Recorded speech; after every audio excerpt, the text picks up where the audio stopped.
আজকে শুক্রবার। আপনাদের সবাইকে জুম্মা মোবারক। আমাদের মুসলমানদের জন্য শুক্রবারের দিনটা হচ্ছে একটা স্পেশাল। কারণ হচ্ছে এই দিন বেশি বেশি ইবাদত করলে সওয়াবও কিন্তু বেশি পাওয়া যায়। তাই আমরা চেষ্টা করব শুক্রবার দিন সূরা কাহফ পড়া, বেশি বেশি দরুদ শরীফ পাঠ করা, ক্ষমা প্রার্থনা চাওয়া, আস্তাগফিরুল্লাহ পড়া। আমরা সবাই গুনাহগার বান্দি। আল্লাহ আমাদের সকল মুসলমানকে ক্ষমা করে দিন, আমাদের সকল গুনাহ ক্ষমা করে দিন, আমিন। আসসালামু আলাইকুম।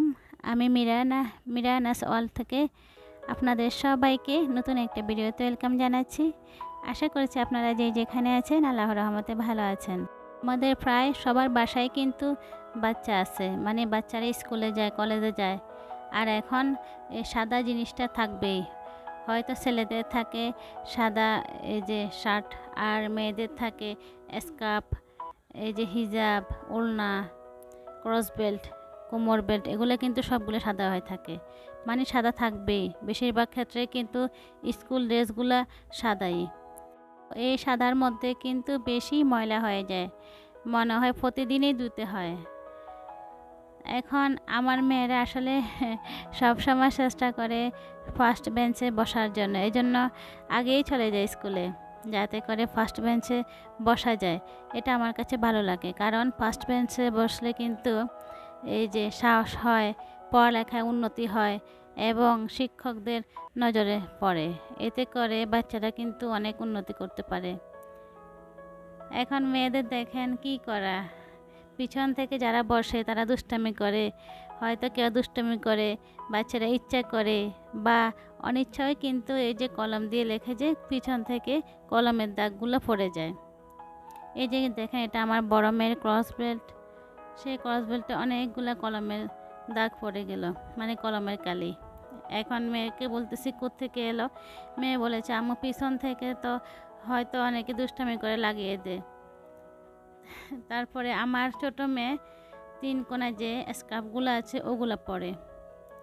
তো এখন ছোট মেয়ের পরীক্ষা হবে, বলতেছে আম্মু আজকে ড্রয়িং পরিষ্কার পরিচ্ছন্ন সব মিলে একদম ভালো করে থাকতে হবে। আপনি কিন্তু আমার এই যে স্কার্ফের যে কলমের কালিগুলো আছে ওগুলো উঠিয়ে দিবেন আপনার ম্যাজিকটা ব্যবহার করে। আমি আসলে প্রায় সময় এটা করি, এই জন্য ও আজকে বলতেছে। দেখেন এই যে এটা হচ্ছে আমার মেয়ের, বড় মেয়ের ক্রস বেল্ট। আমি এখন এখানে দিয়ে দিলাম হেক্সিসল, শুকনো অবস্থাতে আমি হেক্সিসল দিয়ে দিলাম। আশা করছি আপনারা দেখেছেন, তবে শুকনো অবস্থায় দিতে হবে। হেক্সিসল দেওয়ার পরে জাস্ট এই যে 5 সেকেন্ড পরে দেখবেন এটা কিন্তু এমনিতেই কলমের কালিগুলা মানে গাঢ় হয়ে যাচ্ছে, চলে যাচ্ছে। তারপরে আমি একটা কাপড় ধোয়ার সাবান দিয়ে এই যে দেখেন ঘষে ঘষে এখানে লাগিয়ে দিচ্ছি।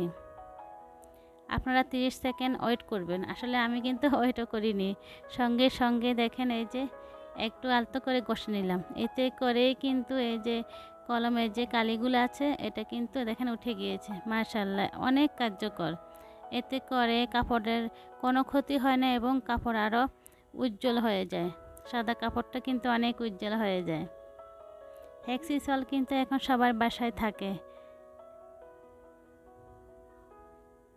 আর সাদা কাপড়ের এই দাগগুলা কিন্তু খারাপ লাগে, বিশেষ করে কলমের দাগগুলা খুবই খারাপ লাগে।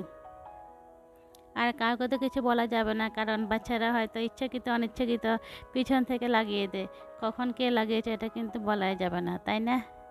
তো আমরা কি করব, আমাদের মায়েদের তো এই যে এগুলো পরিষ্কার করতে হবে সব সময়। আমি সব সময় এটা করি। আসলে পরিষ্কার পরিচ্ছন্ন এবং বাচ্চাদেরকে একবারে পরিপাটি করে স্কুলে পাঠাতে আমার অনেক ভালো লাগে। সব সময় 2 বাচ্চাকে আমি বেনি করে একবারে মানে জুতা থেকে শুরু করে সব কিছু ক্লিন করে পাঠাই।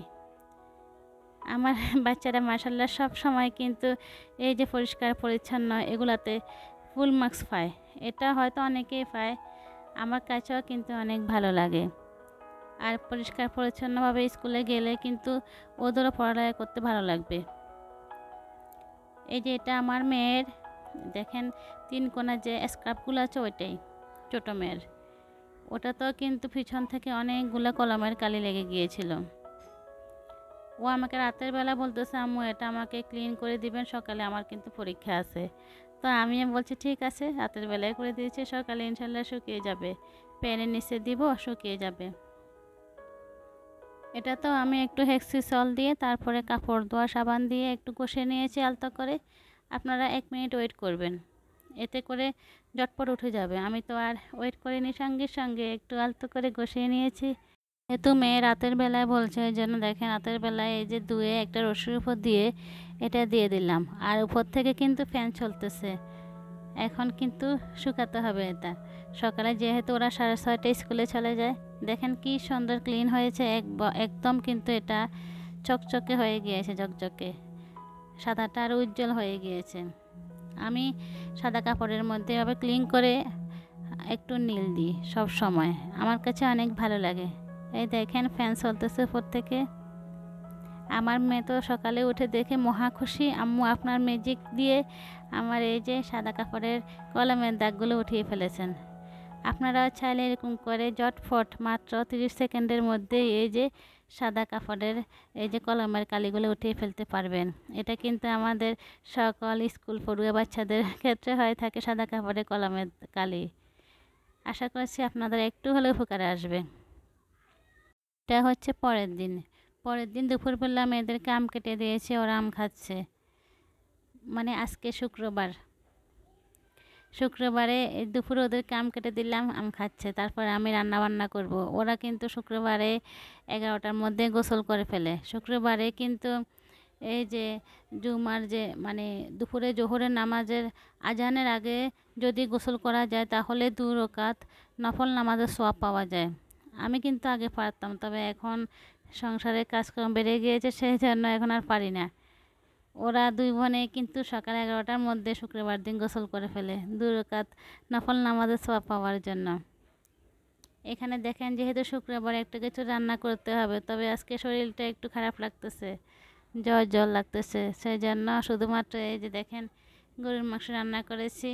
আমি একবারে মানে এই যে কষানোর পরে একটু হালকা জল দিয়ে তারপরে এই লোহা তাওয়ার মধ্যে দমে রেখে দিই, এতে করে মাংসগুলো অনেক সুন্দর করে আস্তে আস্তে সিদ্ধ হয়, খেতেও কিন্তু অনেক ভালো লাগে।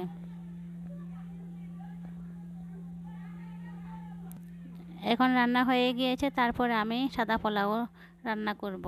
মটরশুঁটি দিয়ে পোলাও রান্না করব, এটা আমার মেয়েরা খেতে অনেক পছন্দ করে।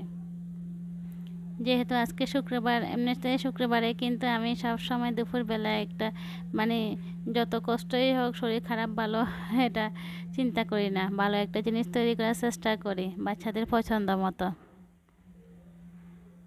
পোলাও রান্না করা হয়ে যাচ্ছে, তারপরে এখানে পাশে আবার ডিম সিদ্ধ বসিয়ে দিয়েছি আর কাবাব বানাবো। এখানে গরুর মাংস রান্না করেছি, সালাদ, ব্যাস এতেই কিন্তু আমাদের দুপুরের খাবার হয়ে যাবে। আমার ভিডিওটা যারা এতক্ষণ পর্যন্ত ধৈর্য সহকারে দেখেছেন, সবার জন্য মন থেকে অনেক অনেক দোয়া রইল।